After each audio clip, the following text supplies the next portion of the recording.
Welcome to a narrated discovery, the channel where we wander slowly, listen deeply, and explore the world's hidden beauty, one country at a time.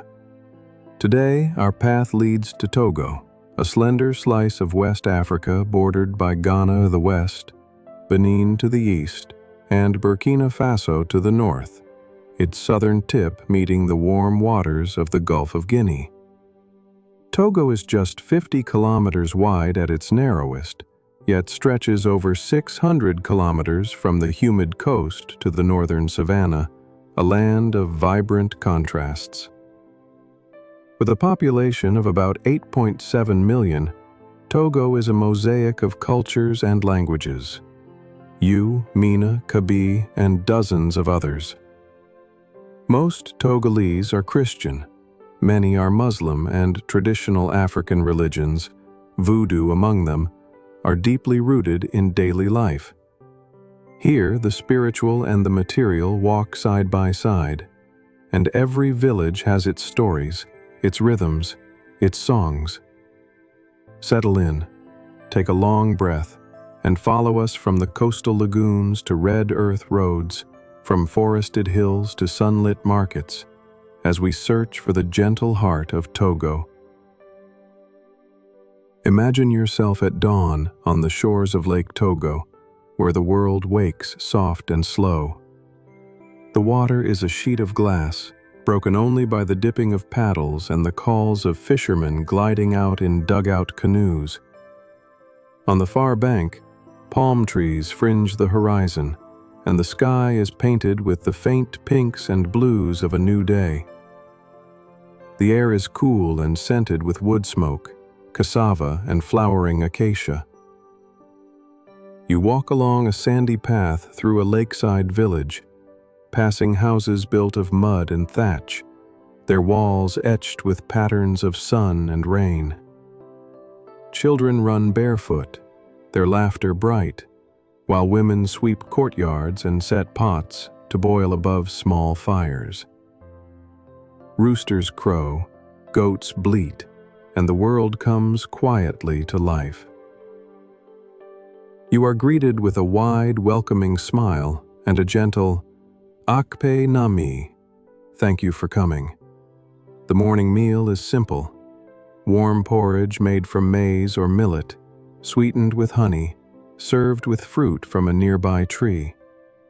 You eat sitting on a low wooden bench, sharing the peace of daybreak with neighbors and strangers alike. The sun climbs higher, and the village stirs with movement. Along the lake, women wash clothes on smooth stone, singing softly as they work, their voices weaving with the slap of water and the whisper of breeze. Fishermen return, their nets heavy with tilapia and catfish. The catch is laid out in the sun, smoked over slow fires, or traded in baskets for yams, peppers, and oil. You wander through the market, alive with sound and color, vendors calling out prices, baskets piled high with mangoes, tomatoes, peanuts, and cassava. Fabrics ripple in every shade, red and gold, green and indigo, each pattern telling a story of family, place, or hope. Spices fill the air: ginger, cloves, the heat of chili, the sweetness of cinnamon. You buy a handful of roasted plantains, their skins charred and sweet, and eat them walking, savoring the sticky, smoky taste. The road leads away from the lake, north through palm groves and fields of maize and cassava. Cyclists pass with bundles balanced on their heads, greetings exchanged with a wave or a word. The land rises gently, the air growing warmer, filled with the scent of earth and growing things. At midday, you reach Lomé, Togo's lively capital, stretched along the Gulf of Guinea. The city is a bright mosaic: market stalls and churches, minarets and colonial houses, the white spires of cathedrals, side by side with the painted doors of voodoo shrines. Traffic hums, motorbikes weaving between taxis and handcarts, while the Atlantic crashes just beyond the palm-lined boulevard. You step into the Grand Marché, where 3 floors pulse with life. Traders offer everything from salt and millet to radios, beads, and bolts of cloth. Upstairs, women in vibrant headscarves sell shea butter and fragrant soap, pots of stew simmering nearby. You sample fufu with spicy sauce, the flavors bold and bright, and sip bisap, hibiscus tea, tart and deep red, sweetened with sugar and mint. In the shadow of the market, you pause by a table where amulets and carvings are laid out for sale. A priest of voodoo welcomes you, his eyes warm and knowing. He explains the power of each talisman, the stories behind the figures, carved from wood and bone. Here, belief is not hidden. It is woven into every gesture, every offering of kola nut or palm oil. A quiet prayer is spoken for health, for safe travels, for the blessing of the ancestors. You wander through Lomé's streets, past old colonial buildings painted in faded pastels, past walls bright with murals and slogans. The music of the city is everywhere. High life and Afrobeat from radios, gospel from open windows, the laughter of school children walking home. You pause in a small cafe for a glass of ginger beer, the heat of the root sharp on your tongue, and watch as rain clouds gather above the city, quick and fierce. The downpour comes suddenly, drumming on tin roofs, flooding the streets with scent and sound. People take shelter wherever they can, under eaves, beneath trees, inside shops. For a moment, the city is hushed, wrapped in the silver veil of rain. When the storm passes, the world is bright again. Puddles shimmer on the road, and children splash through them, chasing each other's reflections. Leaving Lomé, you travel inland, the road winding through rolling hills and villages strung along the red earth like beads. Mango and baobab trees dot the landscape. Flocks of goats graze in dusty fields. In each village, you are welcomed with food and laughter, the gift of cool water, a seat in the shade. You are invited to share in daily life, pounding yam in a mortar, helping shape clay pots, learning the rhythms of the drum that calls people together at dusk. You cross the Mono River, its water slow and brown, fishermen casting nets from narrow boats. The sky is wide, the land open and bright. In the highlands of Kapalame, you find a cooler world. Hills green with cocoa and coffee, forests thick with birds and butterflies. The air smells of rain and earth, of the sweet ferment of ripening fruit. You follow a footpath through groves of cocoa, past women with baskets balanced on their heads, their dresses patterned like the wings of moths.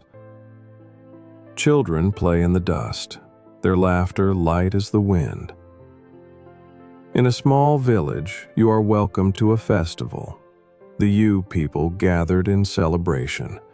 Drummers at the heart of the crowd, dancers swirling in a blur of color and sound. Masks are donned, stories told in movement and song. Elders pour libations, prayers rising for rain, for harvest, for peace. You are drawn into the circle, clapping in time, feeling the pulse of belonging beat through your feet. After the festival, you rest beneath a mango tree, sharing a bowl of akpan, fermented millet with sweet, cool milk. The conversation drifts from the season's rains to the next market, to old stories of kings and spirits, of journeys taken and homecomings celebrated. The land feels old and young at once, holding memory and hope in equal measure. You wander further into the hills, following streams clear and cold, pausing at waterfalls that shimmer in the green shade. Butterflies rise in clouds, bright against the dark leaves. A farmer shows you his field. Cocoa pods split open to reveal glossy beans, the air rich with the promise of chocolate.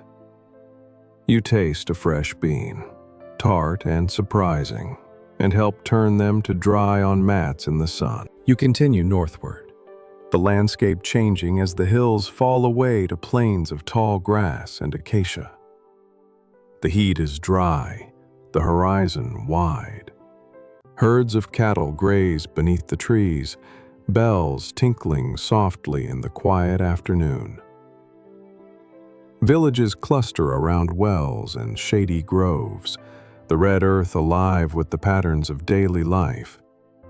Children herding goats, women pounding millet, men weaving baskets in the shade.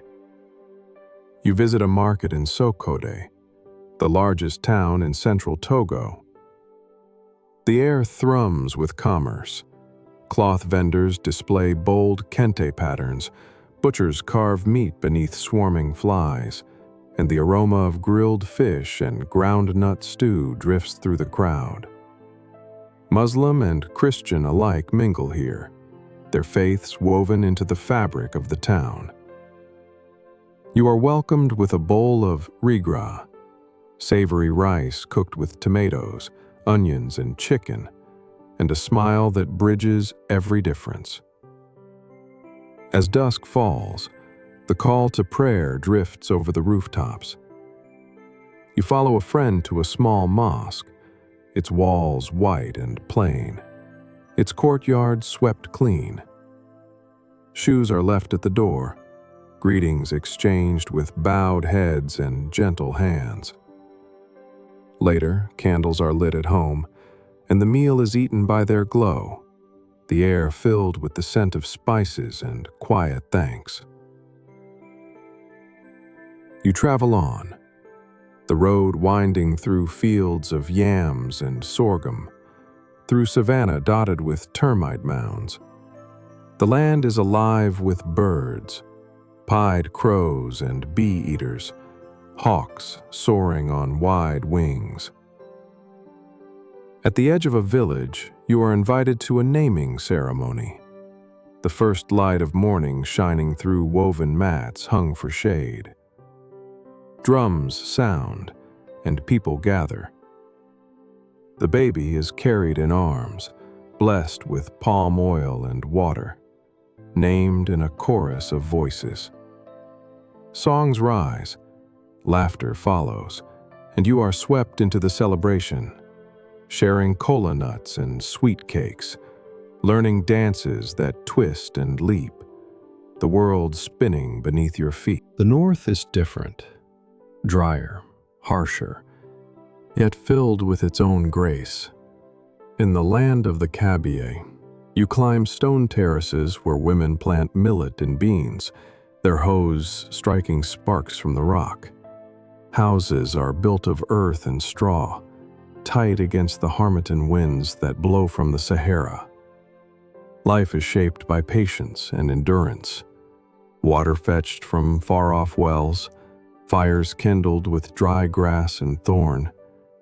You are taught how to grind millet between stones, your arms aching with the effort. Children help gather wood, their laughter rising above the clatter. Meals are cooked in clay pots, seasoned with dried fish and leaves. At night, the stars burn close and bright above the plain, and elders tell stories of old wars and new hopes. of times when the rains failed, and of years when they blessed the land in plenty. In Dapaong, near the northern border, you find the Sahel, red dust and thorn trees, the land stretching away to the horizon. The markets are smaller here, but filled with music and warmth. Calabashes of millet beer passed from hand to hand, baskets of peanuts and shea butter, traders calling greetings in many tongues. Here, every day is shaped by the search for water, for shade, for a little rest in the heat. You are welcomed as a guest, given a place in the circle beneath a neem tree, offered food and stories. The meal is millet porridge and goat stew, spicy and rich. You listen as the elders debate the future, the rains, the crops, the children who have left for the city, the promise of return. You spend your last days in Togo moving slowly, letting each place and moment sink in. The dry north gives way to hills once more as you make your way south, stopping in villages where festivals fill the night with drum beats and laughter, where masks and costumes swirl in torchlight and old stories are reborn with every step. You are drawn again and again to the sound of the drum, the heartbeat of Togo, in joy and in sorrow, in prayer and in play. You pause in Atokpame, a town perched among 7 green hills, where markets overflow with yams, ginger, peppers, and pineapples. Women carry their goods on their heads, moving with regal grace through the bustle. In the shade, tailors sew bright dresses and shirts, their machines humming. The air is thick with the scent of roasting maize and groundnut soup. A teacher invites you into his home, where books line the shelves and children gather at a table to study by the fading light. He speaks of the future, of hope for education, of the slow rise of girls and boys alike into new possibilities. The meal is pounded yam and spicy tomato sauce, eaten with fingers and shared with laughter. You wander one last time through the forests near Kapalame, the green world alive with the call of monkeys and the sudden flight of hornbills. A guide points out butterflies bright as jewels, orchids blooming in the shade, the footprints of bush pigs, and the signs of cocoa farmers tending their crops. You sit beneath a giant silk cotton tree, listening to the world breathe, the quiet as full as song. On your final evening, you return to the coast. The sea is wide and blue, the beach bright with fishing boats and children playing football in the last light. Women mend nets, men bring in the catch, and the market hums with voices, the promise of another meal, another day. You sit with friends, old and new, watching the sun dip into the Atlantic, painting the clouds with gold and fire. Someone brings out a drum, another a calabash, and soon music rises into the darkening air. The songs speak of journeys, of longing, of the land and the water that shape every life. You find yourself humming along, caught in the gentle tide of belonging. As night falls, lanterns flicker along the shore. The air is soft and warm, carrying the scent of salt and smoke. You walk the sand one last time, your footprints washed away by the sea, your heart full of gratitude and quiet wonder. As our narrated discovery of Togo comes to a close, we hope this journey brought you a sense of stillness, curiosity, and joy. If you enjoyed exploring with us, please consider subscribing for more poetic journeys to the world's hidden places. Leave a comment if you have thoughts, suggestions, or a country you'd love us to visit next.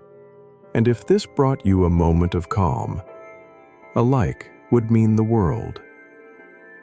Thank you for exploring gently with us. Until next time.